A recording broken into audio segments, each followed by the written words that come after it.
Okay, అందరికి శుభోదయం. ఆ, నిన్నటి క్లాసు ఎందుకు తీసుకోలేదని అంటే బాగా గొంతు నొప్పి ఉండే. బాగా ఇంకా కొంచెం సెట్ కాలేదు. బట్ ఎందుకో ఒకసారి మనకు ఒక 1 మంత్కి ఒకసారి ప్రాబ్లం అయిపోతుంది. ఎప్పుడైతే ఎక్కువ మాట్లాడతామో అప్పుడు గొంతు ప్రాబ్లం అవుతుంది. ఎందుకంటే మన ఇంకా చాలా ఉన్నది సర్వీసు. వాడి గొంతును కాపాడుకోవాలి కాబట్టి నిన్న గ్యాప్ ఇవ్వడము జరిగింది. అయినా కానీ నిన్న మనము అది, ఒక్క నిమిషం.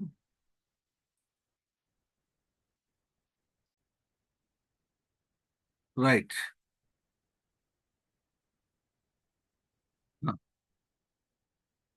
కావ్య ఉత్పత్తి హేతువులు విమర్శలో భాగంగా ఇవి చాలా చాలా చాలా చాలా చాలా ఇంపార్టెంట్. కావ్య ఉత్పత్తి హేతువులు. కావ్య ఉత్పత్తి హేతువులు. ఆ, జాగ్రత్తగా కాన్సన్ట్రేషన్ చేయాలి. కావ్య ఉత్పత్తి హేతువులలో భాగంగా అసలు ఏంది కావ్య ఉత్పత్తి హేతువులు అని అంటే, కావ్య నిర్మాణం కావడానికి ఏమేమి హేతువులు అంటే ఏం అవసరము, కావ్యము రచించాలంటే ఏం అవసరం అంటే, మన అలంకారికులు కావ్య నిర్మాణానికి కావలసినటువంటి సామాగ్రిని ప్రతిభ, వ్యుత్పత్తి, అభ్యాసం పేరుతో తెలియజేశారు. ఈ మూడింటిని కలిపే కావ్యహేతువులుగా లెక్కించడము జరిగింది. అంటే ఒకటే, కవి యొక్క కర్మ కావ్యం. దీనికి రాయించేది ఏముండదు, జాగ్రత్త వినండి. కవి యొక్క కర్మ కావ్యం. కావ్యం గుణాలంకార శోభితమై అలలారుతుంది. అంటే రసాత్మకమైనటువంటి కావ్యము వాచ్యంగా కాక వ్యంగ్యంగా మానవాళికి ఉపదేశిస్తుంది. ఇట్టి కావ్యాన్ని రచించడానికి కవికి ఉండవలసినటువంటి యోగ్యత ఏమిటి, కవి నిర్మాణానికి ఎలాంటి సామాగ్రి అవసరం అనేటువంటి ప్రశ్నలు మనలో కలగక మానవు. మరి ఈ ప్రశ్నలకు మనం సమాధానం చెప్పుకోవాల్సి ఉన్నది. అంటే కావ్య నిర్మాణానికి ఎలాంటి సామాగ్రి అవసరము, కావ్య నిర్మాణం చేయాలనంటే కవికి యోగ్యత ఏమిటి అనేటువంటి ప్రశ్నలు సమాధానాలు మనము చెప్పుకోవాల్సిన అవసరం ఎంతైనా ఉన్నది. కొంతమంది ఏమంటారనంటే కవిత్వము పుట్టుకతోనే వస్తుందని చెప్తారు. కవిత్వము పుట్టుకతో వస్తుందని చెప్పినటువంటి వాళ్ళు ఉంటారు. మరికొందరు ఏమంటారనంటే కవిత్వం అనేటువంటిది దైవానుగ్రహం వల్ల కవిత్వం వస్తుందని కొంతమంది అన్నారు. మరి ఇక్కడ పాశ్చాత్య విమర్శకులు కూడా ఏమన్నారనంటే కవిత్వము జన్మ సిద్ధమైంది అని అభిప్రాయపడ్డారు. మరి ఇక్కడ పుట్టుకతోటే కవిత్వం వస్తుందనే విషయాన్ని చెప్తారు. కొంతమంది దేవుని యొక్క అనుగ్రహం వల్ల కవిత్వం అబ్బుతుందని కొంతమంది చెప్తారు. మరి పాండిత్యం లేనటువంటి వాళ్ళు, లోకాన్ని తరచి చూడనటువంటి వాళ్ళు గొప్ప కవిత్వాన్ని రాయడం మనము చూసాం కూడా. అంటే పాండిత్యం లేనటువంటి వాళ్ళు కూడా కవిత్వం రాయడం జరిగింది. ఎందుకు? వాళ్ళ యొక్క పూర్వజన్మ సంస్కారమే వారి చేత కవిత్వాన్ని చెప్పించిందని భావించవచ్చు. మరి దీనికి ఎవరైనా ఉదాహరణ ఉన్నారని అంటే భాగవతాన్ని రాసినటువంటి పోతన. అంటే పూర్వజన్మ సంస్కారమే వారి చేత కవిత్వాన్ని చెప్పించిందని చెప్పవచ్చు. అంటే ఒక ఆయనేమో ప్రతిభ అవసరము, పాండిత్యం అవసరము. ఒక ఆయనే ఉత్పత్తి అని అంటే లోక శాస్త్ర జ్ఞానం, శాస్త్రాలకు సంబంధించినటువంటి జ్ఞానము కావ్య నిర్మాణానికి అవసరము. ఇంకొక ఆయనేమో అభ్యాసం అని అంటే గురువుల ద్వారా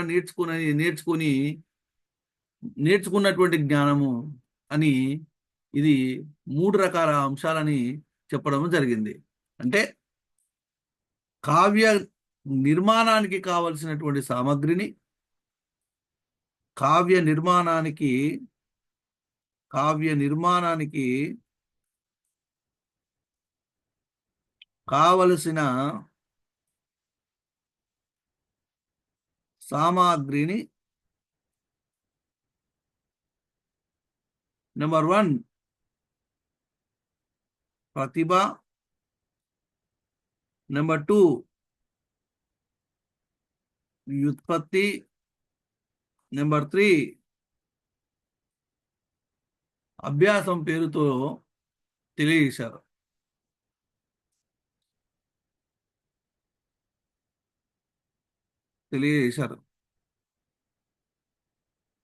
ఈ మూడింటిని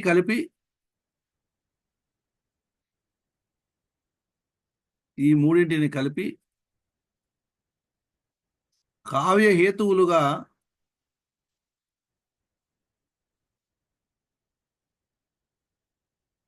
లెక్కించినారు. చాలా ఎక్సలెంట్ టాపిక్స్ అండి విమర్శ. ఈ విమర్శ మొత్తం వచ్చినట్లయితే చాలా ఇంపార్టెంట్ విమర్శ, చాలా పెద్ద టాపిక్ కూడా, ఎన్ని రోజులు అవుతుందో అయిపోయేసరికి. కానీ కావ్య నిర్మాణానికి కావలసినటువంటి సామగ్రిని ప్రతిభ, ఉత్పత్తి, అభ్యాసం అని అంటారు. ఓకే, ఒక్కొక్క దాని గురించి తెలుసుకుందాం. ప్రతిభ ఏంది, ఉత్పత్తి ఏంది, అభ్యాసం ఏంది? ఒకటి ప్రతిభ. ప్రతిభ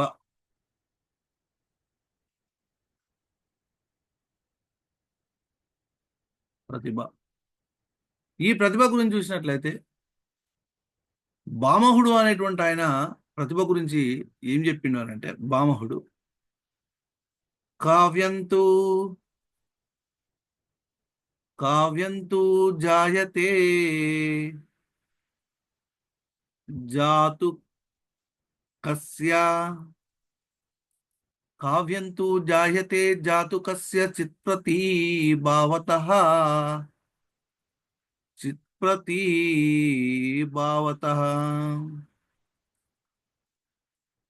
ఇది భామహుడు చెప్పిండు.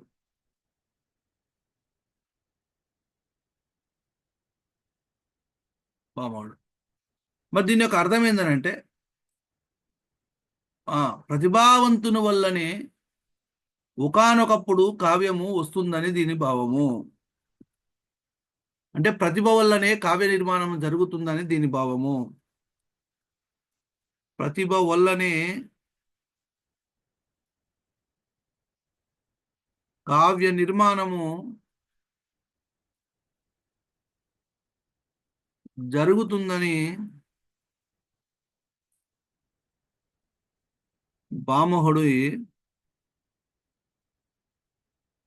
భామహుని అభిప్రాయం. కావ్యంతు జాయతే జాతు కస్యచిత్ ప్రతిభావతః అన్న. అంటే ఇంకా ప్రతిభతో పాటు నిర్దిష్టమైనటువంటి పాండిత్యము, నిరంతర అభ్యాసము కలిపి కావ్య హేతువు అవుతుందనే విషయాన్ని అలంకార శాస్త్రాలను బట్టి తెలుస్తున్నది. మరి ఇక్కడ దండి కావ్యాదర్శంలో నైసర్గికి చా ప్రతిభా సుతంచ ప్రభు నిర్మలము అమంద చాబి యుగోస్య కారణం కావ్య సంపద అని చెప్పాడు. అంటే ప్రతిభ గురించి చెప్పడం జరిగింది. కావ్య ప్రకాశకర్త మమ్మటుడు కూడా కావ్యవేతుని ఈ విధంగా శక్తిర్ని పునతా లోకశాస్త్ర కావ్యాద్యవేక్షణాత్ కావ్యజ్ఞ శిక్షయాభ్యాస ఇతి హేతుస్తా దుదుద్భవే అని ఎవరు చెప్పారు అని అంటే, మమ్మటుడు చెప్పడం జరిగింది. అంటే ఏంది, ఎట్లా ఇది అని అంటే ఒకసారి చూడండి. దండి ఏమని చెప్పాడు అని అంటే, దండి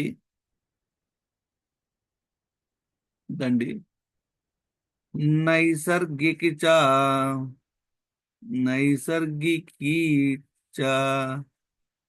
ప్రతిభా శ్రుతంచ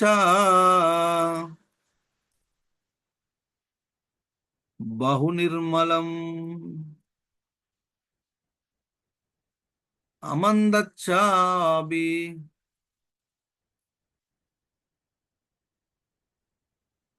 యోగోస్య కారణం కావ్య సంపద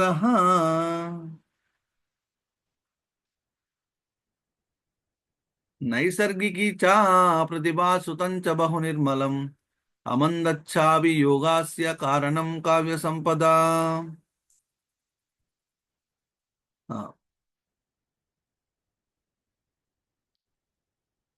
అంటే ప్రతిభనే ఇక్కడ ప్రధానమైనటువంటి కారణంగా మనము చెప్పొచ్చు. రైట్. ఏంది మరి, ఎవరు చెప్పింది దీన్ని? దండి చెప్పిండు.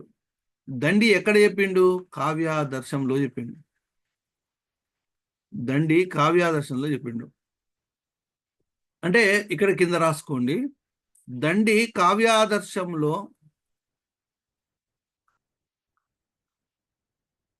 కావ్యాదర్శంలో కావ్య హేతువు ప్రతిభ అని పేర్కొన్నాడు.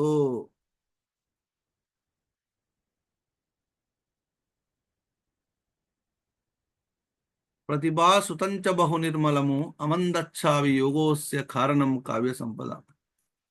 అదేవిధంగా మమ్మటుడు ఏం చెప్పాడు అని అంటే, మమ్మటుడు శక్తిర్ని ఉన్నత లోకశాస్త్ర కావ్యద్వియా వేక్షణాత్. శక్తిర్ని పునత లోకశాస్త్ర కావ్యద్య వీక్షణాత్ కావ్యజ్ఞ శిక్షయాభ్యాస ఇతి హేతుస్థా దుద్భవే. శక్తిర్ని పునత లోకశాస్త్ర కావ్యద్యవేక్షణాత్ కావ్యజ్ఞ శిక్షయాభ్యాస ఇది హేతుస్తాదుద్భవే. ఇది ఎవరు చెప్పారు అని అంటే, మమ్మటుడు చెప్పాడు. ముమ్మటుడు కాదు, మమ్మటుడు. మమ్మటుడు ఎక్కడ చెప్పాడు అని అంటే, కావ్య ప్రకాశంలో చెప్పాడు.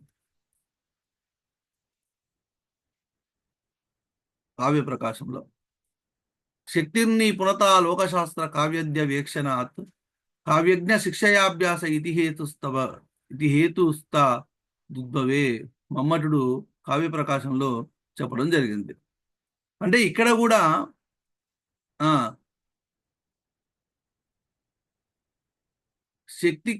శక్తిని ప్రతిభ అనేటువంటి పేరుతో పిలిచిండారు. అంటే ఇక్కడ ప్రతిభకే శక్తి అని, శక్తిర్ని పునత లోకశాస్త్ర కావ్యాద్య వీక్షణాత్ అని అన్నాడు కదా.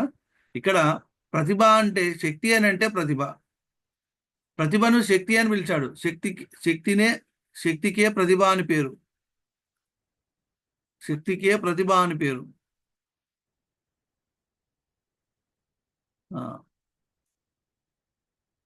శక్తికే ప్రతిభ అని పేరు.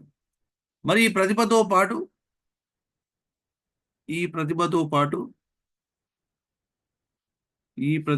పాటు లోక శాస్త్ర కావ్య పఠనము వల్ల కలిగిన నిపుణత,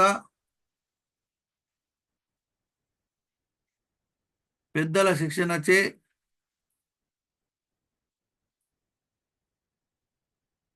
కలిగిన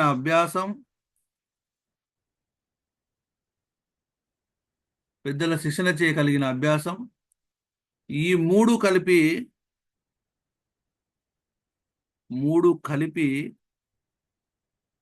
కావ్యహేతువుగా చెప్పబడింది. ఇక చాలా సింపుల్ అండి. ఇప్పుడు మనకి ఈ లైన్ తోనే మొత్తం అర్థమైపోవాలి. లోకశాస్త్ర కావ్య పఠనం వల్ల కలిగినటువంటి నిపుణతను ఏమని అంటారంటే వ్యుత్పత్తి అని అంటారు. పెద్దల శిక్షణ వల్ల కలిగేది ఏంటంటే అభ్యాసము. పుట్టుకతో ఉన్నటువంటిది ప్రతిభ. దీనికే శక్తి.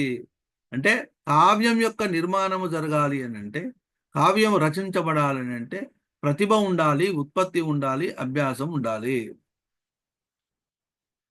ఓకే. కావ్య హేతువులు అంటే ఇక్కడ మూడు వచ్చేసినాయి: ప్రతిభ, ఉత్పత్తి, అభ్యాసం. ఇక్కడ ప్రతిభ అనేటువంటి చెప్తా ఉన్నాడు. అంటే ప్రతిభ ఉండనే సరిపోదు. ప్రతిభతో పాటు లోకశాస్త్ర కావ్య పఠనం వల్ల కలిగినటువంటి నిపుణత, అంటే పుస్తకాలు చదవడం వల్ల వచ్చినటువంటి నైపుణ్యం, పెద్దల శిక్షణ చేత కలిగినటువంటి అభ్యాసం ఉంటేనే కావ్యం యొక్క నిర్మాణం అనేటువంటిది జరుగుతుంది. అర్థమైందా ఇక్కడ నేను చెప్పినటువంటి అంశం? అంటే కావ్యం యొక్క నిర్మాణం జరగాలి అని అంటే ఏమేమి ఉండాలి అనేటువంటి దానికి ఇది. పుట్టుకతో వచ్చినటువంటి ప్రతిభ ఉండాలి. లోకశాస్త్ర కావ్య పఠనం వల్ల కలిగినటువంటి నిపుణత ఉండాలి. పెద్దల యొక్క శిక్షణ చేత కలిగినటువంటి అభ్యాసం ఉండాలి. ఈ మూడు ఉంటేనే కావ్యం యొక్క నిర్మాణం అనేటువంటిది జరుగుతుంది అనే విషయాన్ని ఇక్కడ చెప్పడం జరిగింది. రైట్. నెక్స్ట్, అభినవగుప్తుడు అభినవగుప్తుడు ఏం చేశాడు అని అంటే, అభినవగుప్తుడు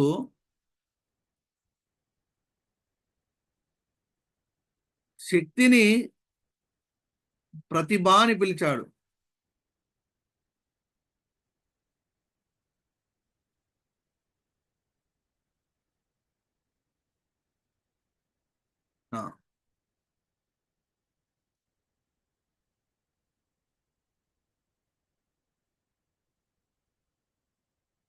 రైట్. అభినవగుప్తుడు శక్తిని ప్రతిభ అని పిలిచాడు. ఏమంటాడనేటినా, ప్రజ్ఞా అపూర్వ వస్తు నిర్మాణక్షమ. ఈయన ప్రజ్ఞా అపూర్వ వస్తు నిర్మాణ, ప్రజ్ఞా అపూర్వ వస్తు నిర్మాణక్షమ అని నిర్వచించాడు.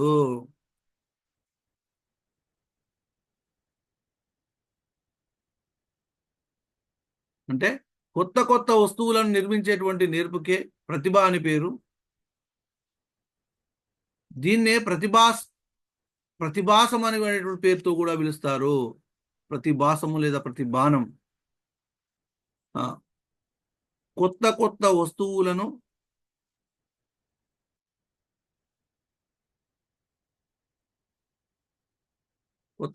వస్తువులను నిర్మించే నేర్పుకే ప్రతిభ అని పేరు.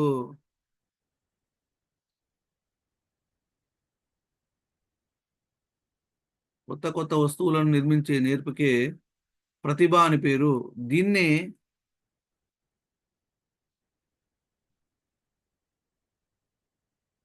ప్రతిభాసం అంటారు.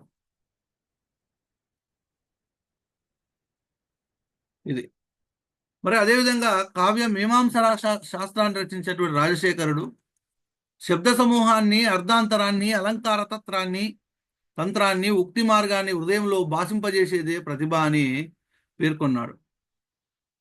ప్రతిభ లేకపోతే అర్ధాంతరము ప్రత్యక్షం కాదు. ప్రతిభావంతునికే పరోక్షంలో ఉన్నది కూడా ప్రత్యక్షం అవుతుంది. పుట్టుకతో అందులైనటువంటి కుమార దాసాదులు కవులు కావడానికి ప్రతిభే కారణమని రాజశేఖరుడు తెలియజేశాడు. అంటే ఇక్కడ ప్రతిభ గురించి రాజశేఖరుడు ఏం చెప్పినాడు అని అంటే, ఇక్కడ రాజశేఖరుడు అని సైడ్ హెడింగ్ పెట్టండి. రాజశేఖరుడు ఏం చెప్పినా అంటే, రాజశేఖరుడు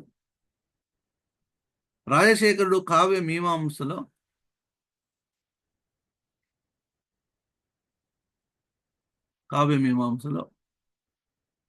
శబ్ద సమూహాన్ని,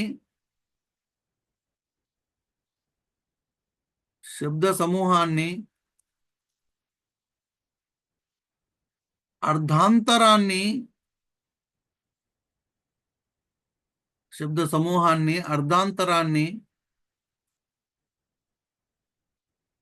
అలంకార తంత్రాన్ని ఉక్తి మార్గాన్ని హృదయములో హృదయములో భాషింపజేసేదే భాషింపజేసేదే ప్రతిభ అని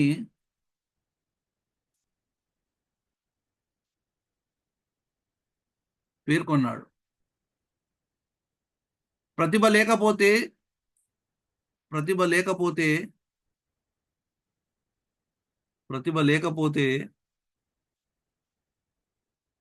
అర్ధాంతరము ప్రత్యక్షము కాదు.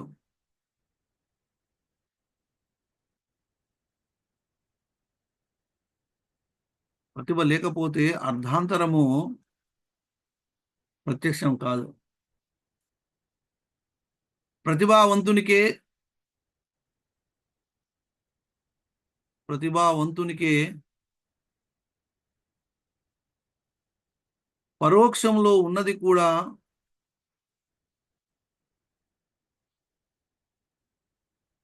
పరోక్షంలో ఉన్నది కూడా ప్రత్యక్షమవుతుంది. ఉదాహరణ, పుట్టుకతో పుట్టుకతో అందులైన కుమార దాసాదులు. అంటే వీళ్ళు పుట్టుకతోటే అందులు కానీ, కాబట్టి ప్రతిభ ఉంది కాబట్టి కావ్య నిర్మాణం చేయగలిగారు. అంటే వీళ్ళు కావ్య నిర్మాణం చేయడానికి, కవులు కావడానికి ప్రతిభయే కారణం అని చెప్పిండు. అంటే శబ్ద సమూహాన్ని, అర్ధాంతరాన్ని, అలంకార తంత్రాన్ని, ఉక్తి మార్గాన్ని హృదయంలో భాషింపజేసే ప్రతిభ అని అన్నాడు. ప్రతిభ లేకపోతే కావ్య నిర్మాణం జరగదు. ప్రతిభావంతునికి పరోక్షంలో ఉన్నటువంటిది కూడా ప్రత్యక్షమవుతుంది అనే విషయాన్ని, ప్రతిభ యొక్క గొప్పతనాన్ని ఈయన చెప్పడము జరిగింది. నెక్స్ట్ ఇంకొక ఆయన తౌతబట్టు అనేటువంటి ఆయన ఏం చెప్పిండు అని అంటే, తౌతబట్టు అనేటువంటి ఆయన ఏం చెప్పిండు అని అంటే,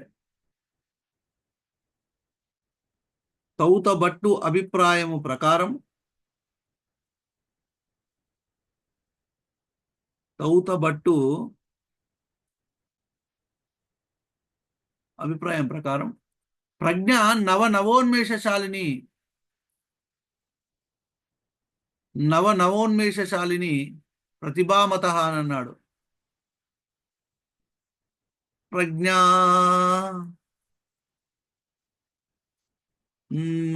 నవోన్మేషశాలిని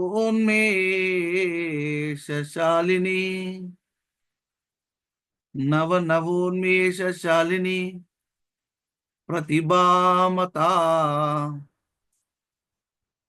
అన్నాడు.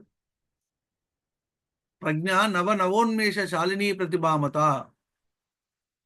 అంటే నవోన్మేషశాలిని అయిన ప్రజ్ఞయే ప్రతిభ ప్రకారము ప్రజ్ఞ నవోన్మేషశాలిని ప్రతిభ మతం ఏంది ఈయన నవోన్మేష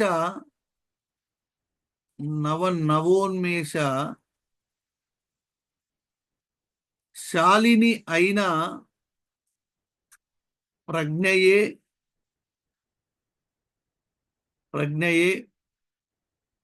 ప్రతిభ అని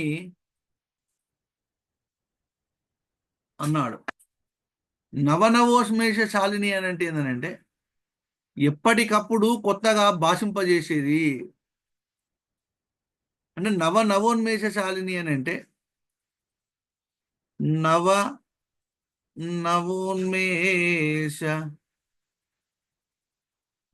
నవోన్మేషశాలిని అంటే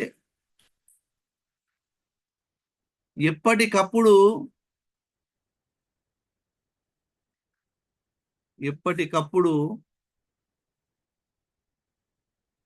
కొత్తగా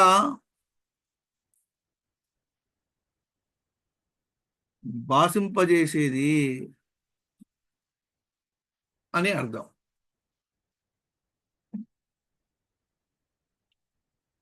ఈయన నవోన్మేషశాలిని అయిన ప్రజ్ఞయే ప్రతిభ అని అన్నాడు. నవోన్మేషశాలిని అని అంటే ఎప్పటికప్పుడు కొత్తగా భాషింపజేసేది అని అర్థం. అంటే ప్రజ్ఞ యొక్క నిర్వచనం చెప్పిండు తౌతబట్టు. మనం ఒకటే గుర్తుపెట్టుకోవాలి, ప్రజ్ఞ నవోన్మేషశాలిని ప్రతిభామత అని ఎవరన్నారు అని అంటే తౌతబట్టు. ఎప్పుడూ కొత్తగా భాషింపజేసేదే ప్రతిభ అని అర్థం. ఇంకా ఏమన్నాడు అని అంటే, ఇంకొక ఆయన హేమచంద్రుడు అనేటువంటి ఆయన ఏమన్నాడు అని అంటే, హేమచంద్రుడు హేమచంద్రుడు ప్రతిభను కావ్య హేతువుగా పేర్కొన్నాడు.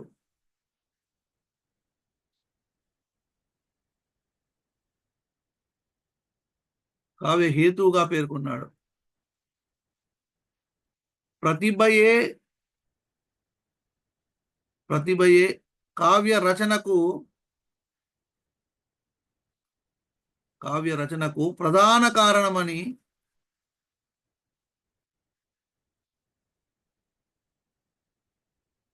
ప్రధాన కారణమని తెలియజేశాడు.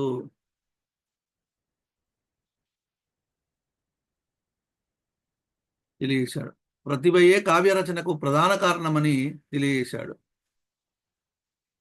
ఇంకేమన్నాడనంటే, అయితే ఉత్పత్తి అభ్యాసం అనేటువంటివి ప్రతిభకు సంస్కారాన్ని ఇస్తాయని చెప్పాడు. అయితే వ్యుత్పత్తి అభ్యాసము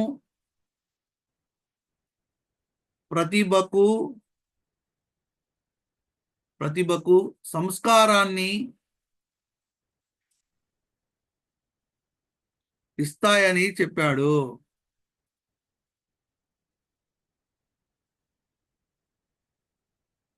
ప్రతిభయే కావ్య రచనకు ప్రధాన కారణమని తెలియజేశాడు. అయితే వ్యుత్పత్తి అభ్యాసము ప్రతిభకు సంస్కారాన్ని ఇస్తాయని చెప్పడము జరిగింది. ఎవరు అనంటే హేమచంద్రుడు. నెక్స్ట్ ఇంకా సాహిత్య దర్పణంలో విశ్వనాథుడు ఏమని చెప్తాడు అని అంటే, విశ్వనాథుడు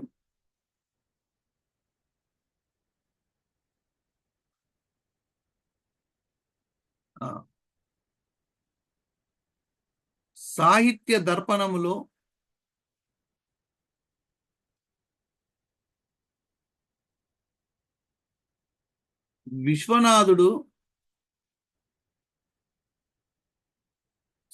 దర్పణములో విశ్వనాథుడు లోకములో మానవ జన్మ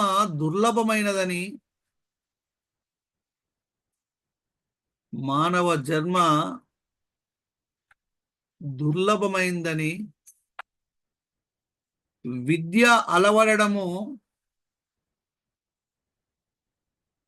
విద్య అలవడము ఇంకా దుర్లభమని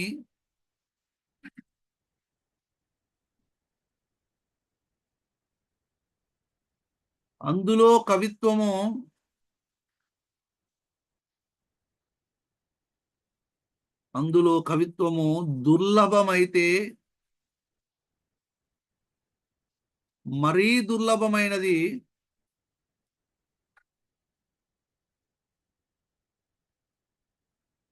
ప్రతిభ అని చాటాడు.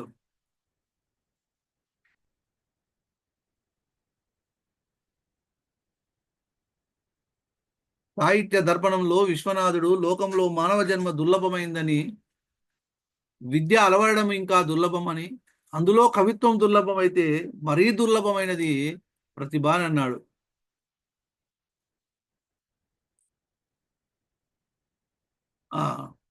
ఏం చెప్పిండు నిర్వచనం? ఏం చెప్పిండనంటే, విశ్వనాథుడి నిర్వచనం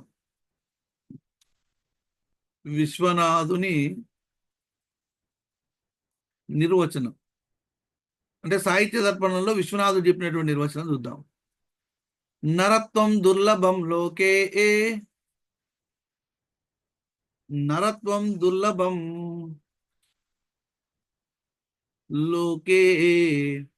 విద్యా తత్ర సుదుర్లభ.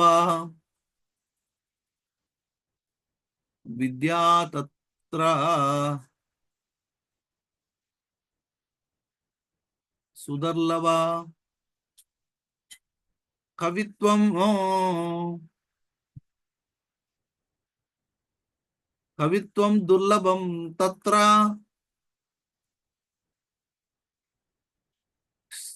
శక్తిస్తత్ర సుదుర్లభం.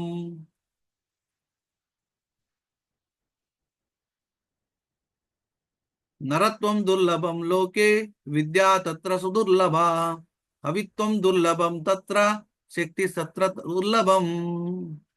అంటే కావ్య రచనకు కారణము కవిలో ఉండే ప్రతిభ మాత్రమే అని జగన్నాథుడు విషదం చేశాడు. కావ్య నిర్మాణానికి కారణము కవిలో ఉండే ప్రతిభ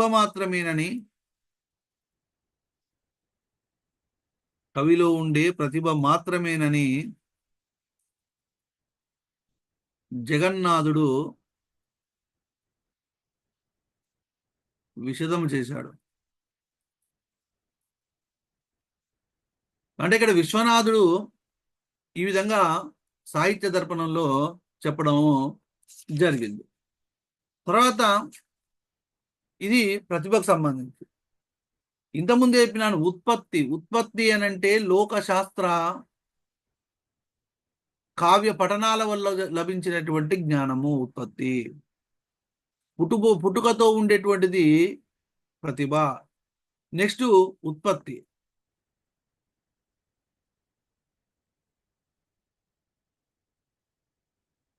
రెండవది వ్యుత్పత్తి.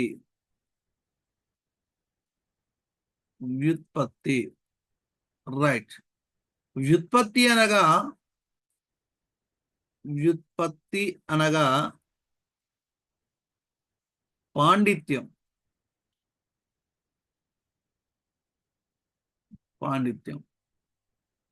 అంటే లోకశాస్త్ర కావ్య పఠనము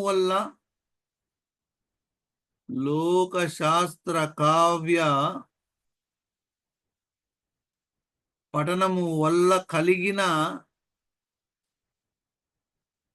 కలిగిన నిపుణత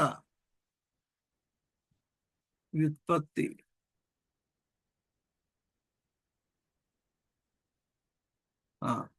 రుద్రటుడు ఏమని చెప్తాడు అని అంటే రుద్రటుడు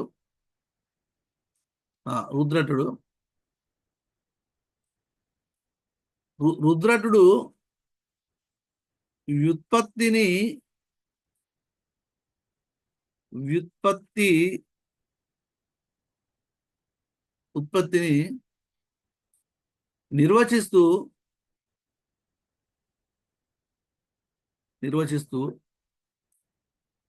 ఛందస్సు, వ్యాకరణము, కళలు, లోకము, పదార్థాలు మొదలైన వాటికి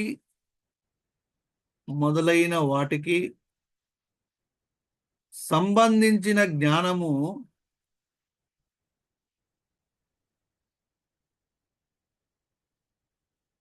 జ్ఞానము చేత కలిగే యుక్తాయుక్త వివేకమే వ్యుత్పత్తి. ఇది ఎవరు చెప్పారు? రుద్రటుడు. అంటే ఛందస్సు వల్ల, వ్యాకరణం వల్ల, కళల వల్ల, లోకము వల్ల పదం యొక్క అర్థాలు తెలియడం వల్ల, పదం యొక్క అర్థాల యొక్క జ్ఞానం చేత కలిగేటువంటి దే ఉత్పత్తి. అంటే కావ్యము నిర్మాణం చేయాలి అంటే ప్రతిభతో పాటు ఉత్పత్తి కూడా అవసరము అనేటువంటిది ఇక్కడ తెలియజేయబడుతుంది. ప్రతిభ అంటే పుట్టుకతో వచ్చినటువంటిది ప్రతిభ. ఈ ప్రతిభ వల్ల కొన్ని మనం ఛందస్సు చదువుతాము, వ్యాకరణం చదువుతాము, కొన్ని కళలు తెలుసుకుంటాము, కావ్య పఠనం చేస్తాము. ఈ కావ్య పఠనం వల్ల జరిగినటువంటి నైపుణ్యం ఉంటే చూసినావా, దాని చేత కావ్య నిర్మాణం కూడా చేయొచ్చు అనేటువంటిది వ్యుత్పత్తి. అభినవగుప్తుడు ఏమని చెప్పాడు అని అంటే, అభినవగుప్తుడు నా అభినవగుప్తుడు అభినవగుప్తుడు రైట్. ఏమంటాడంటే అభినవగుప్తుడు, వస్తువులను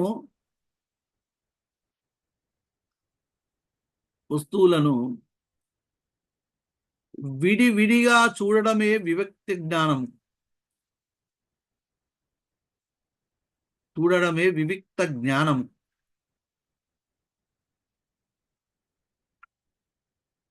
అంటే వివిక్త జ్ఞానం అని అంటే ఏం లేదు, వివేకము అని అర్థం. కొంచెం ఒక తెలివైనటువంటిది అనమాట. మరి ఇక్కడ అభినవగుప్తుడు ఈయన ఈయన వ్యుత్పత్తిని గూర్చి ఈ విధంగా నిర్వచించాడు. ఏమన్నాడంటే, సమస్త వస్తు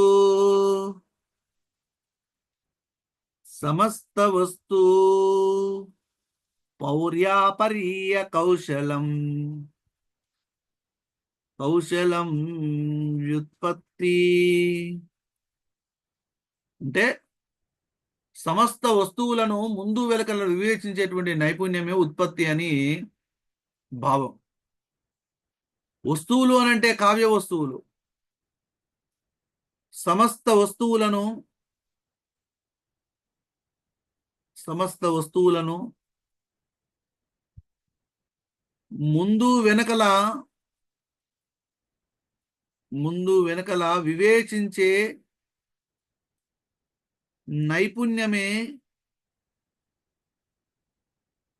ముందు వెనకల వివేచించే నైపుణ్యమే ఉత్పత్తి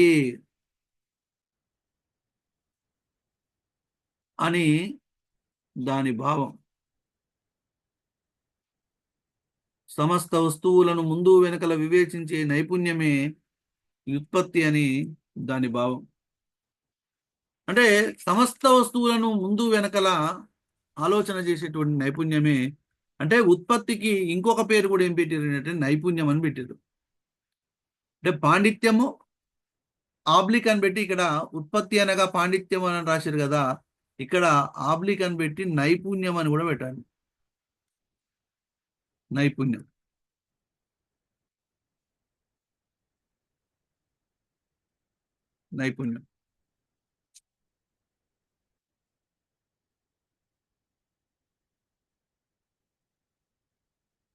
రైట్. నైపుణ్యం. నెక్స్ట్ రాజశేఖరుడు ఏమి చెప్పిండానంటే,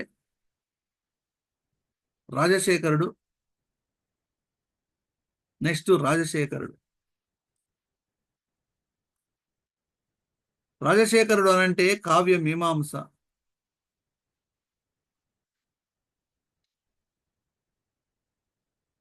రైట్. ఈయన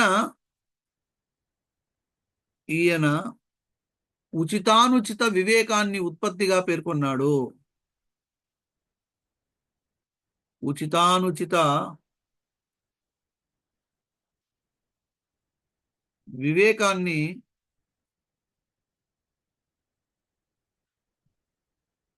వ్యుత్పత్తిగా పేర్కొన్నాడు.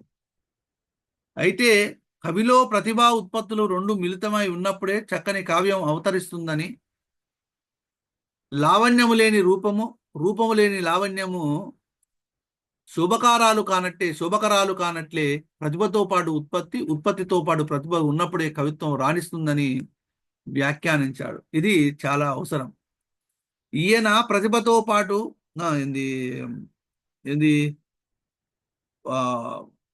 ప్రతిభతో పాటు ఉత్పత్తి, ఉత్పత్తితో పాటు ప్రతిభ ఉన్నప్పుడే కవిత్వం రాణిస్తుందని వ్యాఖ్యానించాడు. ఆ కవిలో కవిలో ప్రతిభ, వ్యుత్పత్తులు. మీకు ఇంతకు ఉత్పత్తి అంటే అర్థమైందా? నిద్రపోతుర్రా? అసలు ఉత్పత్తి అంటే అర్థమైందా? ఒకసారి ఎస్ఆర్ నో చెప్పండి. ఉత్పత్తి అంటే ఏం లేదు, లోక శాస్త్ర కావ్య పఠనం వల్ల కలిగినటువంటి జ్ఞానం ఉత్పత్తి. అర్థమైందా కాలేదా ఇంతకు? ప్రతిభ అంటే పుట్టుకతో వచ్చేది, అంటే పుట్టుకతో వచ్చినటువంటి జ్ఞానము. ఈ లోకశాస్త్ర కావ్య పఠనం వల్ల వచ్చినటువంటి జ్ఞానము రెండూ అవసరం అనేటువంటిది ఇక్కడ కావ్య నిర్మాణానికి అవసరం. కావ్య నిర్మాణం అంటే ఏం లేదు, రచన చేయడము. అంటే కావ్యాన్ని రచించాలనంటే ఇవన్నీ అవసరము. కవిలో ప్రతిభ, ఉత్పత్తులు రెండు మిళితమై ఉన్నప్పుడే రెండు మిళితమై ఉన్నప్పుడే రెండు మిళితమై ఉన్నప్పుడే చక్కని కావ్యము చక్కని కావ్యము అవతరిస్తుందని, లావణ్యము లేని రూపం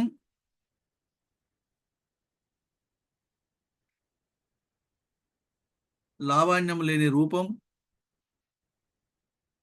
రూపము లేని లావణ్యము,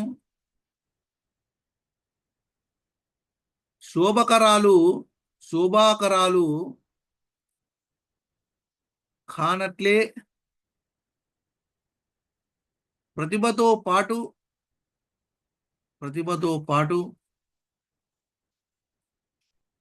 వ్యుత్పత్తి వ్యుత్పత్తితో పాటు ప్రతిభ వ్యుత్పత్తితో పాటు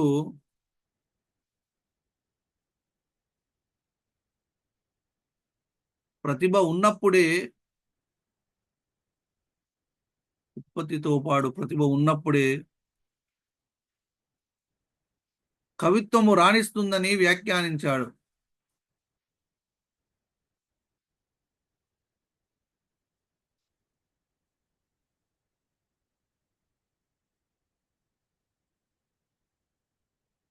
కవిలో ప్రతిభ, ఉత్పత్తులు రెండు మిళితమై ఉన్నప్పుడే చక్కని కావ్యం అవతరిస్తుందని, లావణ్యము లేనటువంటి రూపము లేనటువంటి లావణ్యము శోభాకరాలు కానట్లే ప్రతిభతో పాటు ఉత్పత్తితో పాటు ప్రతిభ ఉన్నప్పుడే కవిత్వము రాణిస్తుంది.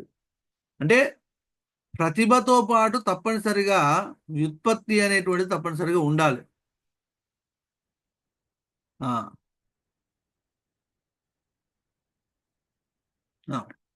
ప్రతిభతో పాటు ఉత్పత్తి అనేటువంటిది ఉండాలి. ఉంటే కావ్య నిర్మాణం అనేటువంటిది జరుగుతుంది. అంటే కేవలం ప్రతిభ ఉంటే సరిపోతుందని కొంతమంది చెప్పారు. ప్రతిభతో పాటు ఇది కూడా ఉండాలనే విషయాన్ని రాజశేఖరుడు చెప్పిండు. నెక్స్ట్ ఇంకా మమ్మటుడు అనేటువంటి ఆయన ఏం చెప్పిండు అని అంటే, మమ్మటుడు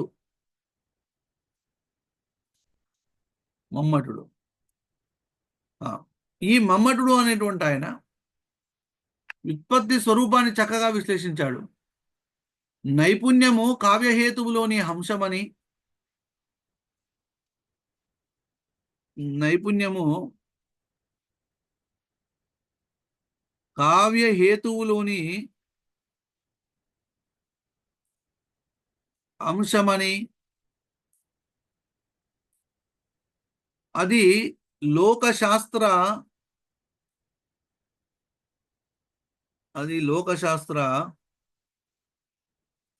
కావ్యాదులను పరిశీలించడము వల్ల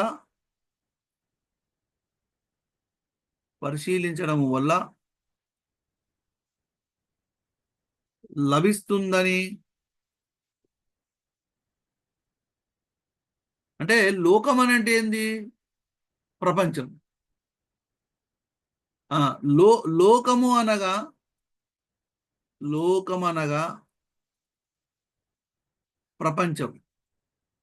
లోకమనగా ప్రపంచమని, శాస్త్రాలనగా శాస్త్రాలనగా ఛందస్సు, వ్యాకరణము మొదలైన లక్షణ గ్రంథాలు.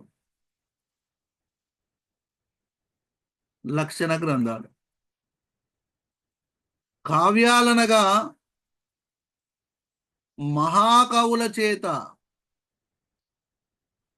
మహాకవుల చేత రచింపబడిన రచనలు. అంటే నైపుణ్యము అంటే కావ్యహేతువులోని అంశము. లోకశాస్త్ర కావ్యాదులను పరిశీలించడం వల్ల లభిస్తుంది. అంటే నైపుణ్యం అనేటువంటిది ఎట్లొస్తుంది, వ్యుత్పత్తి అనేటువంటిది ఎట్లొస్తుంది, పాండిత్యం అనేటువంటిది ఎట్లొస్తుంది అని అంటే ప్రపంచాన్ని చూడగలగాలి. ఛందస్సు, వ్యాకరణం మొదలైనటువంటి శాస్త్రాలను చదవాలి. ఎవరైతే మహాకవులు ఉన్నారో మహాకవులు రచించబడినటువంటి కావ్యాలను చదవాలి. చదివితే నైపుణ్యం వస్తుంది. ఈ నైపుణ్యంతో కావ్య రచన చేయవచ్చు అనే విషయాన్ని ఎవరు చెప్పారు అని అంటే మమ్మటుడు.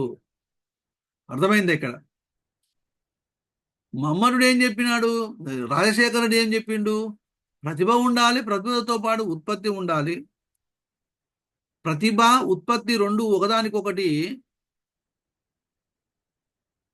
ఆ ఒకదానికొకటి సంబంధాన్ని కలిగి ఉంటాయి. ప్రతిభ లేకపోతే ఉత్పత్తి ఉండదు, ఉత్పత్తి లేకపోతే ప్రతిభ ఉండదు అనే విషయాన్ని ఇక్కడ తెలియజేయడము జరిగింది. ఎవరు? రాజశేఖరుడు. ఇది వ్యుత్పత్తికి సంబంధించి. ఓకే, నెక్స్ట్ అభ్యాసం గురించి చూద్దాం. అభ్యాసం.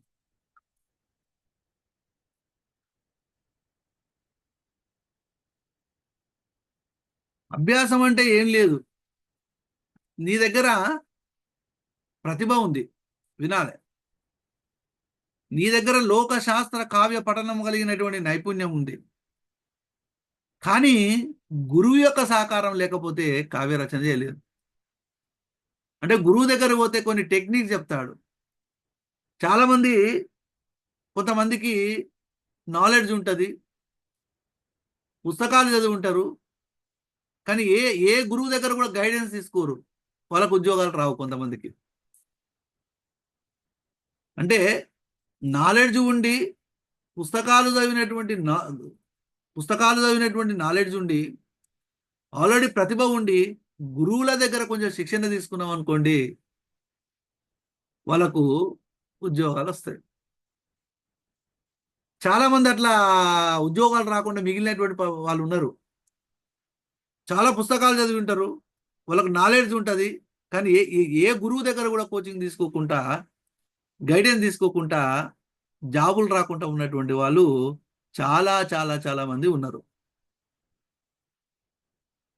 అంటే నీకు పుట్టుకతో వచ్చినటువంటి ప్రతిభ ఉన్నా కానీ, పుస్తకాలు చదివినటువంటి జ్ఞానం ఉన్నా కానీ, గురువు దగ్గర శిక్షణ అనేటువంటిది అవసరము. అదే అభ్యాసం. అర్థమైందా ఇక్కడ చెప్పినటువంటిది? అంటే కావ్య రచన చేయాలనంటే, కావ్య నిర్మాణం చేయాలనంటే ప్రతిభ ఉండంగానే సరిపోదు. లోకశాస్త్ర కావ్య పఠనం వల్ల కలిగినటువంటి నిపుణత ఉండంగానే సరిపోదు, అభ్యాసము కూడా ఉండాలి. ఓకేనా? అంటే ఒకటే గుర్తుపెట్టుకోండి, అభ్యాసం అని అంటే గురువు.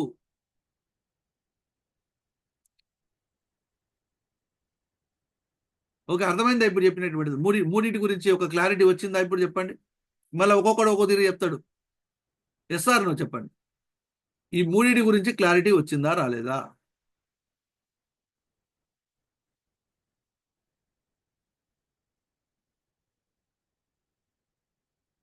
అభ్యాసం.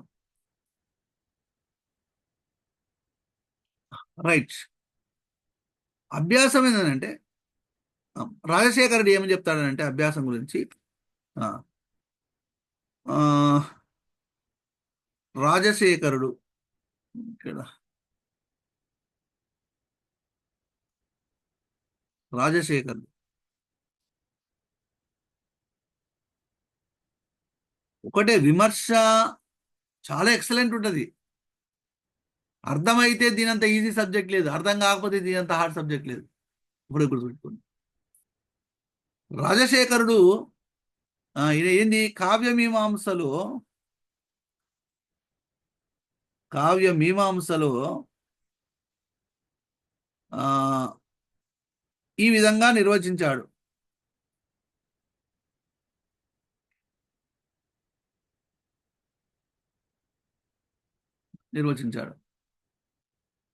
ఏంది? అవిచ్ఛేదేనా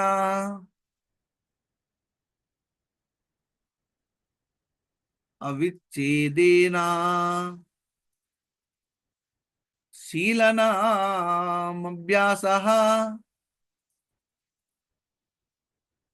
శీలనాభ్యాసః అని నిర్వచనం వేసిండు. అంటే విచ్ఛేదము లేని అనుశీలనమే అభ్యాసము అని భావం. విచ్ఛేదనము లేని విచ్ఛేదనము లేని అనుశీలనమే అభ్యాసం అని భావం. అంటే ఇక్కడ ఒకటే గుర్తుపెట్టుకోండి, పెద్దల శిక్షణ చేత కలుగుతుంది అభ్యాసం. పెద్దల శిక్షణ చేత, ఇక్కడ బ్రాకెట్లో రాసుకుంటే బెటరు, పెద్దల శిక్షణ చే కలిగే అభ్యాసం. చాలా మంది అనుకుంటారు నాకు ప్రతిభ ఉంది, నేను చాలా పుస్తకాలు చదివినా పెద్దల యొక్క శిక్షణ తీసుకోకపోతే ఏముంది అని చాలా మంది అనుకుంటారు. కానీ పెద్దల యొక్క శిక్షణ ద్వారా చాలా చాలా చాలా చాలా ముఖ్యమైనది. అసలు ఈ ప్రతిభా ఉత్పత్తి అభ్యాసం అనేటువంటిది నువ్వు ఎన్ని పుస్తకాలు చదివినా అర్థం కాదు, కానీ ఒక క్లాస్ వింటే మాత్రము ఈజీగా అర్థమవుతుంది. ఏదైనా విమర్శ అంతే. విచ్ఛేదనం లేనటువంటి అనుశీలనమే అభ్యాసం అని రాజశేఖరుడు నిర్వచించడము జరిగింది. ఇంకొక ఆయన మమ్మటుడు అనేటువంటి ఆయన ఏం చెప్పిండు అని అంటే,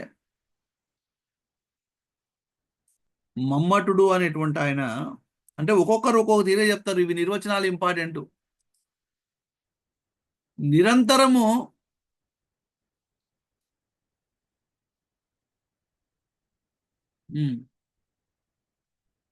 నిరంతరము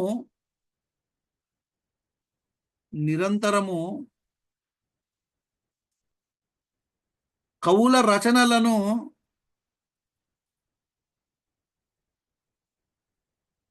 పఠిస్తూ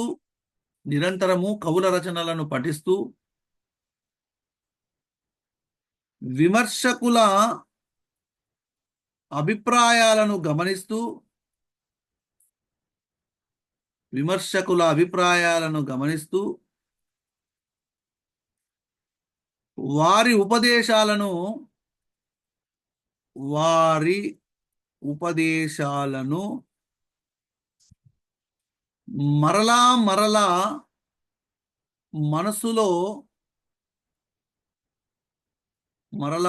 మనసులో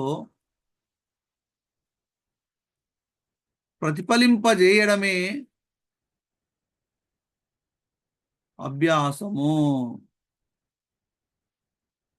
నిరంతరము కవుల యొక్క రచనలను పఠిస్తూ చదువుతూ విమర్శకుల యొక్క అభిప్రాయాలను గమనిస్తూ వాళ్ళ యొక్క మెసేజ్ని మరలా మనసులో ప్రతిఫలింపజేయడమే అభ్యాసం. అంటే ప్రాక్టీస్ చేసుకోవాలి. అంటే విమర్శకులు అనంటే పెద్దలు నిరంతరము కవుల యొక్క రచనలను పఠిస్తూ ఉండాలి. ఎప్పటికప్పుడు సాహిత్యాన్ని చదువుతూ ఉండాలి. చాలా మంది నేను కవిని నేను తోపునని అనుకుంటారు. కానీ నువ్వు కవి అయినప్పుడు వేరే వాళ్ళ యొక్క రచనలు కూడా చదవాలి. నీది వేరే వాడు చదువుతున్నప్పుడు నువ్వు వేరే వాడిని చదవాలా చదవద్దా? చదివినప్పుడు వచ్చినటువంటి జ్ఞానం ఉంటుంది చూసినావా, అది ఉత్పత్తి అయితే దాన్ని ఎప్పటికప్పుడు ఎప్పటికప్పుడు మనసులో ప్రతిఫలింపజేయడం ఏంటంటే అభ్యాసం. అభ్యాసం అని ఎప్పుడు చెప్పాడు అనంటే, ఎప్పుడు ఎవరు చెప్పారు అనంటే మమ్మటుడు అనేటువంటి ఆయన చెప్పిండు. మరి ఇక్కడ ఒక ఒక ఒక కళను అభ్యసించేటప్పుడు దానికి సంబంధించినటువంటి ప్రావీణ్యం కలిగినటువంటి గురువును ఆశ్రయించడం మంచిది. ఇప్పుడు మన దగ్గర క్లాస్ వినేటువంటి వాళ్ళు ఉన్నారు, వాళ్ళకి ప్రతిభ ఉంది, ఎన్నో పుస్తకాలు చదివినటువంటి నాలెడ్జ్ ఉంది, కానీ ఏ గురువు దగ్గర కూడా శిక్షణ తీసుకోలేదు. ఇప్పుడు ఇప్పుడు లాస్ట్కి ఏమైంది, 2017 డిఎస్సి పోయింది, గురుకులాలలో జాబ్ పోయింది, అంటే రాష్ట్రం కానీ రాలేదు. తర్వాత మళ్ళీ రెండో గురుకుల నోటిఫికేషన్ వచ్చింది, అక్కడ జాబ్ రాలేదు, అక్కడ జాబ్ రాలేదు. లాస్ట్కు ఏదో ఒక విధంగా గురువును ఆశ్రయించాలనేటువంటి ఉద్దేశంతో వచ్చినటువంటి వాళ్ళు కూడా ఉన్నారు ఇప్పుడు మన క్లాసులో. అనేక సార్లు ఫెయిల్యూర్స్. ఎందుకు ఫెయిల్యూర్స్ అయ్యాము? ప్రతిభ ఉంది, ఉత్పత్తి ఉంది, కానీ అభ్యాసం లేదు.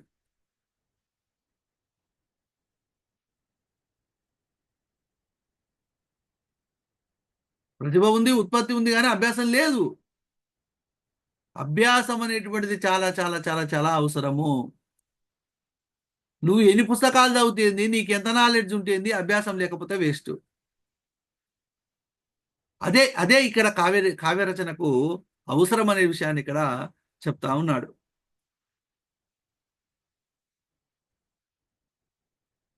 అంటే ఇక్కడ ఒక కళను అభ్యసించేటప్పుడు దానికి సంబంధించినటువంటి ప్రావీణ్యం కలిగినటువంటి గురువును ఆశ్రయించడం జరిగింది, మంచిది. ఆ విధంగా గురువు గారి శిక్షణలో కళకు సంబంధించినటువంటి ఎన్నో మెలకువలను నేర్చుకోవచ్చు. నిరంతరం అభ్యాసం చేసి మనము కూడా ఉత్తమ కళా సృష్టికి కారణం కావచ్చు. అందుకే మన పెద్దలు ఏమంటారు, అభ్యాసం కూసు విద్య అని అంటారు. అభ్యాసము కూసు విద్య, అభ్యాసము కూసు విద్య, అభ్యాసము కూసు విద్య అని పెద్దల నిర్వచనం. అంటే ఇక్కడ ప్రతిభ ఉండాలి, వ్యుత్పత్తి ఉండాలి, రెండు ఉండి అభ్యాసం లేకుండా వేస్ట్. పర్ఫెక్ట్. కొంతమంది సార్, మా ఫ్రెండు ఏ కోచింగ్ పోలేదు, ఎక్కడ అది ఏం చేయలేదు, కొంచెం నాలెడ్జ్ ఉన్నది, ఆ నాలెడ్జ్ తోడే గెట్ ఆన్ అయిన అయితే కొంతమంది. కొంతమందికి ప్రతిభ లేదు, కానీ పుస్తకాలు చదవడం వల్ల నాలెడ్జ్ ఉంటుంది, పుస్తకాలు బాగా చదువుతారు, ప్రతిభ లేకుండా ప్రతిభ లేకున్నా కానీ వాళ్ళు కూడా కావ్య రచన చేయగలుగుతారు. అంటే అభ్యాసము కూసు విద్య అని పెద్దల యొక్క నిర్వచనం. ప్రతిభ ఉండి ఉత్పత్తి లేకపోయినా, ప్రతిభ ఉత్పత్తి నుండి అభ్యాసం లేకపోయినా, ఉత్పత్తి అభ్యాసాలుండి ప్రతిభ లేకపోయినా ఉత్తమ కావ్య నిర్మాణము జరగదు. అంటే ప్రతిభ ఉండి ఉత్పత్తి లేకపోయినా, ఇక రాసుకోండి, ఇది మంచి మంచి బిట్ ఇది. ప్రతిభ ఉండి వ్యుత్పత్తి లేకపోయినా,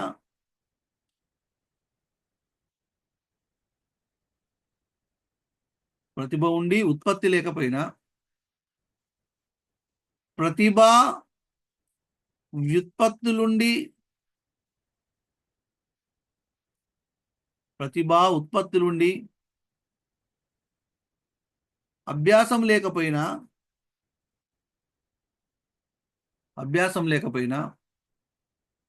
వ్యుత్పత్తి అభ్యాసాలుండి, వ్యుత్పత్తి అభ్యాసాలుండి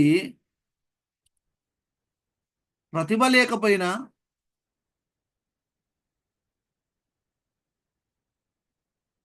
ఉత్తమ కావ్య నిర్మాణము జరగదు. అంటే జాబ్ కొట్టాలి అని అంటే ఒకటే, ప్రతిభ ఉండాలి, ఉత్పత్తి ఉండాలి, అభ్యాసం ఉండాలి. ఈ మూడు ఉంటేనే జాబ్ వస్తుంది. నేను కావ్య నిర్మాణానికి జాబ్కు పోలికతో చెప్తున్నాను. ఎప్పుడైనా ఒక అనుభవజ్ఞుడే, ఒక అనుభవజ్ఞుడైనటువంటి గురువు గురువే, గుర్తుపెట్టుకోండి. గురువు యొక్క శిక్షణలో కళను అభ్యసించినప్పుడు అనేకమైనటువంటి మెలకువలు అనేటువంటివి తెలుస్తాయి. కాంపిటీషన్ తెలుస్తుంది. తద్వారా జాబు రావడానికి కారణమవుతుంది. ఏముందిలే,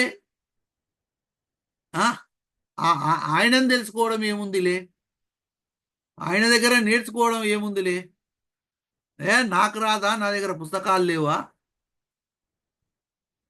నీ దగ్గర పుస్తకాలు ఉంటేంది, నువ్వు పుస్తకాలు 100 సార్లు చదివినా కానీ ఎక్కదు. ఒక్కసారి గురువు యొక్క పాట వింటే ఎక్కుతుంది. ఇప్పుడు మీరే ఉన్నారు, ఇప్పుడు ఈ క్లాస్ ఉంటున్నటువంటి వాళ్ళే ఉన్నారు. కావ్య ఉత్పత్తి హేతువులు అనేటువంటి దాన్ని ఏదైనా ఒక పుస్తకం పట్టుకొని చదువుర్రి.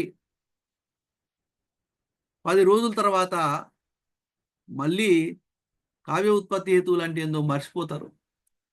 ఈ రోజు మీరు కావ్య ఉత్పత్తి హేతువులు, ప్రతిభా ఉత్పత్తి, అభ్యాసం పాఠం విన్నారు, ఇది ఎప్పటికీ మర్చిపోరు. That is the difference. వ్యుత్పత్తికి అభ్యాసానికి డిఫరెన్స్. అర్థమైందా కాలేదా చెప్పండి. అంటే నీకు లోకశాస్త్ర కావ్య పఠనం వల్ల కలిగినటువంటి జ్ఞానం చాలా ఉండొచ్చు, కానీ అభ్యాసం అనేటువంటిది లేకపోతే వేస్ట్. అభ్యాసం అనేటువంటిది చాలా చాలా చాలా చాలా చాలా చాలా చాలా అవసరం. ఇక్కడ ఆత్మస్తుతి కాదు. ఆత్మస్తుతి అని అంటే సెల్ఫ్ డబ్బా. ఈ సెల్ఫ్ డబ్బా కాదు ఇక్కడ నేను చెప్తా ఉన్నాను. సెల్ఫ్ డబ్బా కాదు. అంటే ఇక్కడ నేను ఎగ్జాంపుల్ చెప్తాను, ఇక్కడ వచ్చింది కాబట్టి ఎగ్జాంపుల్ చెప్తా ఉన్నాను. అంటే ఉత్పత్తి అనేటువంటిది ప్రతిభకు మెరుగుదిద్దుతుంది. ఉత్పత్తి, ప్రతిభ ఉన్నదనుకోండి, మీరు లోకశాస్త్ర కావ్య పఠనము చదివిరు అనుకోండి, బాగా వేరే పుస్తకాలు అవన్నీ చదివిరు అనుకోండి, ప్రతిభ ఇంక్రీజ్ అవుతుంది. అభ్యాసం ఏం చేస్తుంది? కావ్య రచన ఎట్లా రాయాలి, ఏ విధంగా చేయాలి అనేటువంటిది దోదం చేస్తుంది. అసలు ఈ అభ్యాసం వల్లనే రచనా శైలి అనేటువంటిది ఏర్పడుతుంది. ఉదాహరణకు పద్య రచన ఎవడైతే చేయాలనుకున్నాడో వాడు గురువు దగ్గర, మిగతా కవుల దగ్గర శిక్షణ తీసుకోవడం మంచిది. ఇప్పుడు మంచి గాయకుడు కావాలనుకున్నావు అనుకోండి, మంచి గాయకుడు, ఒక ప్రొఫెషనల్ గాయకుడు కావాలనుకుంటున్నావు, నువ్వే పాడుకుంటా పోతే అవుతావా చెప్పండి? చెప్పాలి. ఇప్పుడు ఇప్పుడు మల్లేశ్వరి ఉంది, ఐతరాజు మల్లేశ్వరి ఉంది, ఆమె గాయకురాలు. ఇంకా మంచి గాయకురాలు కావాలంటే ఏం చేయాలి? ఒక సంగీత విద్వాంసుల దగ్గర శిష్యురాలుగా చేరాలి. అది వాళ్ళ నుంచి వచ్చింది ఆన్సర్ ఆల్రెడీ. సంగీతం నేర్చుకోవాలి. సంగీతం నేర్చుకుంటే ఏమవుతుంది అంటే, ఇంకా ఆమె యొక్క పాట బాగా పాడుతుంది ఆమె. అక్కడక్కడ ఏమైతాయంటే ఆ గొంతు పోతా ఉంటుంది. మరి ఆ గొంతు పోకుండా చేయాలని అంటే ఏం చేయాలి? నేను కూడా వాడతా, పాట వాడతా, పద్యం వాడతా, అన్ని వాడతా. నేనేం చేసింది, నాది అభ్యాసం వల్ల రాలేదు, ఏదో ప్రాక్టీస్ చేయంగా అట్లా వచ్చింది. ఇంకా నేను ఈ పాటను బాగా వాడగలగాలని అంటే ఏం చేయాలి? పాటను బాగా పాడగలగాలంటే ఒక సంగీత విద్వాంసం దగ్గర శిష్యునిగా చేరాలి. చేరితే ఏమవుతుందనంటే ఇంకా మంచి గాయకుడు అనిపించుకునేటువంటి అవకాశము ఉంటుంది. ఇంకా మెలకువలు తెలుస్తాయి. ఏ ఏ రాగాన్ని ఎంత లేపు లేపాలి, ఎంత లేపు దింపాలి, అట్లా ఇట్లా కొన్ని మెలకువలు అనేటువంటి తెలుస్తాయి. అంటే ఇక్కడ కావ్య నిర్మాణానికి అభ్యాసం అనేటువంటిది చాలా చాలా చాలా చాలా చాలా ముఖ్యం. అంటే ఇక్కడ జాగ్రత్త వినాలి. కావ్య నిర్మాణానికి హేతువుగా ప్రతిభ, ఉత్పత్తి, అభ్యాసం ఈ మూడింటిని పేర్కొన్నప్పటికీ వీటిలో కొంత తేడా కూడా కనిపిస్తుందంట. ఆనందవర్ధనుడు ఏం చెప్పాడు అని అంటే, ఇక్కడ కొన్ని పాయింట్స్ రాసుకోండి. ఆనందవర్ధనుడు ఆనందవర్ధనుడు ఏం చెప్పినాడంటే, కావ్యాన్ని నిర్మించాలని అంటే కావ్యాన్ని నిర్మించాలంటే ప్రతిభ తప్పనిసరి.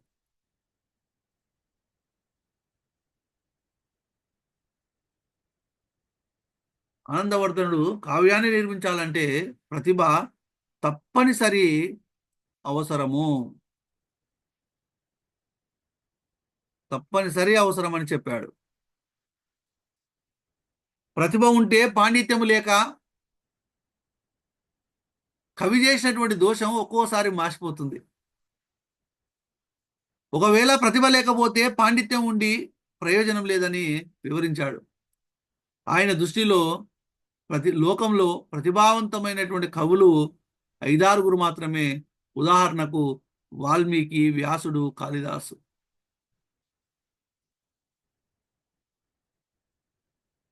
ఓకేనా? అంటే ఆనందవర్ధనుడు కావ్యాన్ని నిర్మించాలంటే ప్రతిభ తప్పనిసరి అవసరం అని చెప్పిండు.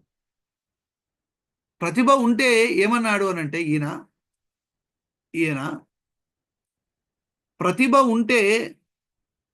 ప్రతిభ ఉంటే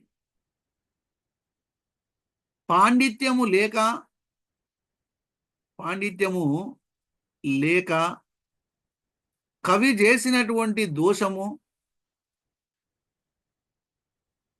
ఒక్కొక్కసారి మాసిపోతుంది.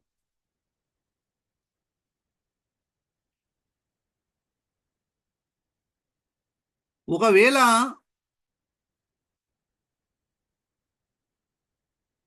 ప్రతిభ లేకపోతే పాండిత్యము ఉండి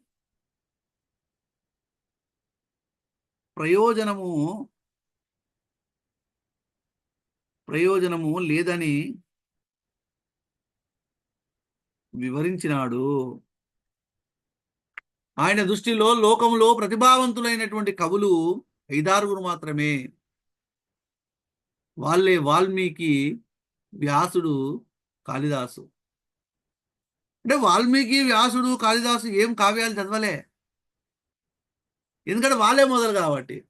వాళ్ళకన్నా మొదలు ఏమైనా కావ్యాలు వచ్చినాయంటే ఏం రాలే. వేదాలు చదివి ఉండొచ్చు. వేదాలను రాసిందే వ్యాసుడా. రామాయణాన్ని రాసింది వాల్మీకి. సంస్కృతంలో తొలి కవి అంటే వాల్మీకి. ఆయనకు పాండిత్యం ఎక్కడిది? అర్థమవుతుందా చెప్పినటువంటిది ఇక్కడ? అంటే కేవలము ప్రతిభ మాత్రమే ఉన్నది. కేవలం ప్రతిభ మాత్రం దాన్నే కావ్యాలను రాయగలిగారు. అంటే ఆనందవర్ధనుడు ఏం చెప్పినాడంటే, ధ్వని సిద్ధాంతకర్త ఆనందవర్ధనుడు ప్రతిభ ఉంటే సరిపోతుంది, పాండిత్యం లేకున్నా కానీ. ఒకవేళ పాండిత్యం లేకుండా కవి చేసినటువంటి దోషము ఒక్కోసారి మాసిపోతుంది. ఒకవేళ ప్రతిభ లేకపోతే పాండిత్యం ఉండి ప్రయోజనం లేదని వివరించాడు. ఇంకేమంటాడంటే రాజశేఖరుడు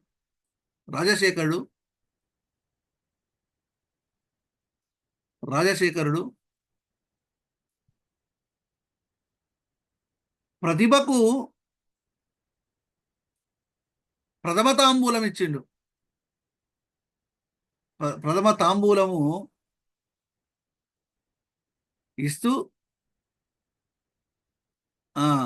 ప్రతిభ రెండు విధాలు అని చెప్పాడు.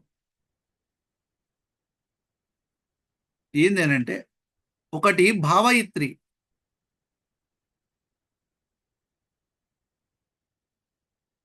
రెండు కారయిత్రి. భావయిత్రి, కారయిత్రి. భావయిత్రి అని అంటే కవి చేత భావింపజేసేది భావయిత్రి. కవి చేత భావింపజేసేది ఆ, కవి చేత కావ్యాన్ని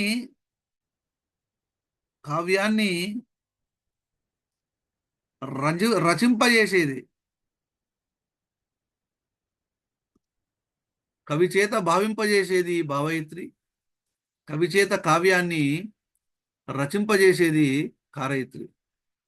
అయితే ఈ రెండు ఒకే కాలంలో పనిచేయదు, ఒకదాని తర్వాత మరొకటి పనిచేస్తుంది. అంటే ఫస్ట్ కవి లోపల భావాలు కలగజేస్తుంది భావయిత్రి, ఈ భావాలు కలిగితే కావ్యం అనేటువంటి రచింపబడుతుంది. ఇది భావయిత్రి కారయిత్రి. మరి వాల్మీకి అనేటువంటి ఆయన తామసా నది ఒడ్డున స్నాన సంధ్యలు నిర్వహించి ప్రశాంత స్థితిలో ఉంటాడు. ఆ సమయంలో ఎదురుగా సుఖంగా ఉన్నటువంటి కలిసి ఉంటాయి రెండు పక్షులు, క్రౌంచ పక్షులు. అంటే ఆ రెండు పక్షులు మగపక్షి ఆడపక్షి, రెండు పక్షులు కలిసి ఉన్నటువంటి సందర్భంలో మగపక్షిని బోయవాడు చంపేస్తాడు. ఈ రెండు పక్షులలో మగపక్షిని బోయవాడు చంపడము స్వయంగా చూస్తాడు. ఎవరు అనంటే వాల్మీకి. ఆల్రెడీ వాల్మీకి ఆయన సహజంగానే ప్రతిభాశాలి. ఎమ్మడే అందులో ఆ మగపక్షి చనిపోయిన తర్వాత ఆడపక్షిని చూసి చెలించిపోతాడు. చెలించిపోయి భావావేశానికి లోనవుతాడు. అప్పుడు దీన్ని ఏమనొచ్చానంటే భావయిత్రి అని అంటాడు. అంటే ఆ సంఘటన వాల్మీకి అనేటువంటి కవి చేత భావింపజేసింది. ఆ వెంటనే ఆలస్యం లేకుండా అతని నోట ఒక శ్లోకం వచ్చింది. ఇదే కారయిత్రి. మా నిషాద ప్రతిష్టాం త్వమగమః శాశ్వతీ సమః యత్క్రౌంచ మిథునాదేక మవదిః కామమోహితం. ఈ శ్లోకం రావడానికి ఏమైనా పెద్దల యొక్క శిక్షణ ఏమైనా అవసరమైందా చెప్పరింది? SR no? ఈ శ్లోకము రావడానికి పెద్దల యొక్క శిక్షణ ఏమైనా అవసరమైందా అంటే ఇక్కడ అభ్యాసం అవసరమైందా చెప్పండి. అభ్యాసం అవసరమైందా? లేదు. మరి ఎట్లా సాధ్యమైంది? ప్రతిభ వలన, ఉత్పత్తి వలన, అభ్యాసం వలన? చెప్పండి. ఎట్లా సాధ్యమైంది? ప్రతిభ వలన, ఉత్పత్తి వలన, అభ్యాసం వలన?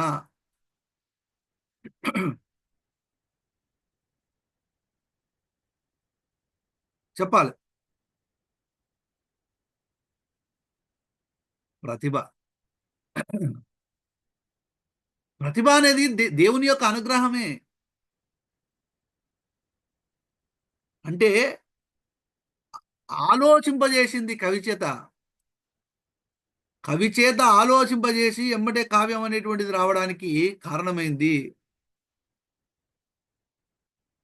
ఏ విధంగానైతే వాల్మీకి రామాయణం అనేటువంటి కావ్యాన్ని రాసిండు, కేవలము ప్రతిభ వల్లనే, ఉత్పత్తి లేదు, అభ్యాసం లేదు.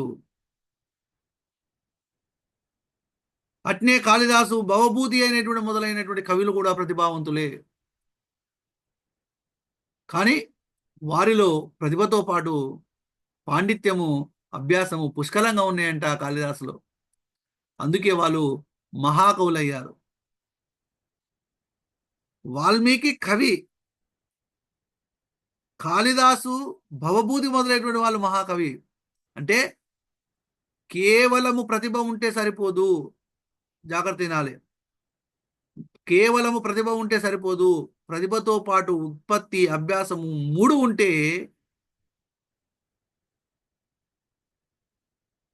ఉంటే అతడు మహాకవి అవుతాడు. ప్రతిభ ఉంటే కావ్యాన్ని రాసిండు కానీ మరే అందుకనే ఆనందవర్ధనుడు ఏం చేశాడు అంటే అపారే కావ్య సంసారే కవిరేవ ప్రజాపతి అని అన్నాడు. అపారే కావ్య సంసారే కవిరేవ ప్రజాపతి అని అన్నాడు. ఇది ఆనందవర్ధనుడు చెప్పినటువంటి నిర్వచనం. ఓకేనా? ఇప్పుడు భావయిత్రి కారయిత్రి ఎగ్జాంపుల్ ఏంది? ఉదాహరణ వాల్మీకి. వాల్మీకి వాల్మీకి ఇప్పుడు నేను చెప్పిన కదా ఎగ్జాంపుల్, అది గుర్తుపెట్టుకోండి అంతే. అందులో ఏ ఏ పక్షిని చంపేస్తాడు బోయేవాడిదో డౌట్. ఇప్పుడు ప్రతిసారి ఒక డౌట్, మగ పక్షిని చంపేస్తాడా ఆడపక్షిని చంపేస్తాడా? చెప్పారి. మగ పక్షిని మగ పక్షిని చంపేస్తే ఆడపక్షి ఆ రోదన,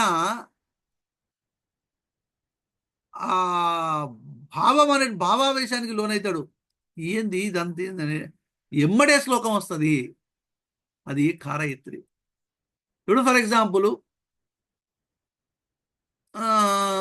మనం పోతూ పోతూ ఉంటాడు. ఇప్పుడు కృష్ణశాస్త్రి ఉన్నాడు భావకవిత్వంలో. కృష్ణశాస్త్రి ఏం చేసిండు?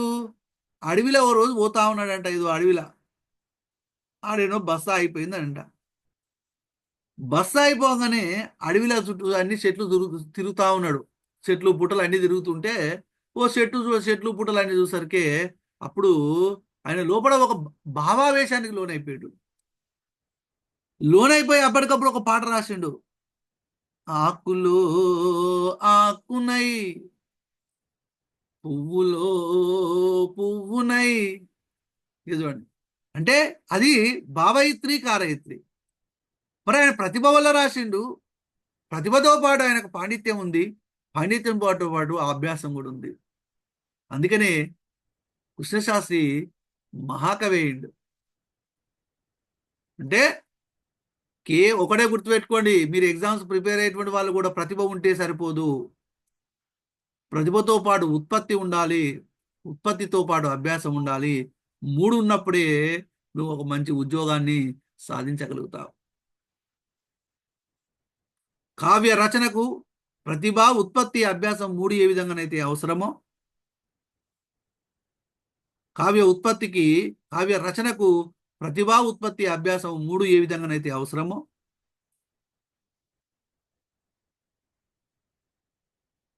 ఉద్యోగం కావాలంటే కూడా ఈ మూడు అవసరం.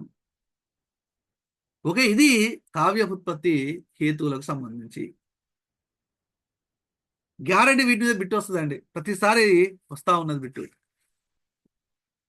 ఓకేనా? తర్వాత కావ్య ప్రయోజనాల గురించి చెప్పుకుంటాం. కావ్య ప్రయోజనాలు చెప్పినానా? అదేవిధంగా కావ్యాత్మ సంప్రదాయాల గురించి ఆల్రెడీ నిన్న చెప్పుకోవడము జరిగింది.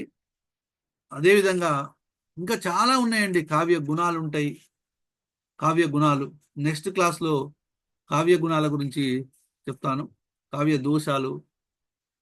ఇది సబ్జెక్టు తొందరగా ఓడ్చేటువంటిది కాదు. రస సిద్ధాంతము, ధ్వని సిద్ధాంతము, ఇట్లా చాలా ఉన్నాయి.